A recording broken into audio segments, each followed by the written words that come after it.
শুভ শারদীয়া সকলকে। আজ ছিল মহালয়া। তেমন কোনো প্ল্যান ছিল না আমাদের। ও না না, সরি, আমাদের নয়, আমার কোনো প্ল্যান ছিল না। আমার বর কিন্তু সকাল থেকেই বলছিল আজ ঠাকুর দেখতে যাব। আমি মনে মনে ভাবছিলাম আজ তো সবে মহালয়া, সবে তো মায়ের চক্ষুদান হলো, এখন কে ঠাকুর দেখতে যায়। বলেও দিলাম একবার এই কথাটা ওকে।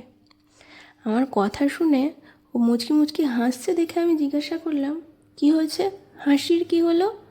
ও বলল, চলোই না দেখবে। তারপর বেরিয়ে পড়লাম দুজনে। পুজো প্যান্ডেলের সামনে ভিড় দেখে আমি তো পুরো অবাক। হায় রে হায়, মহালয়াতেই এত ভিড়, পুজোর দিনগুলোতে কি হবে? এদিকে দেখো সবাই ফটো তুলছে দেখে পুলিশ কাকু কেমন পোজ দিয়ে দাঁড়িয়ে আছে। যা, চলে গেল, শুনতে পেল নাকি আমার কথা? যাই হোক, ভাগ্যিস এসেছিলাম। দেখো শুধু কি সুন্দর প্যান্ডেলটা, তাই না? আর মাকে দেখো, কি অপূর্ব। জয় মা।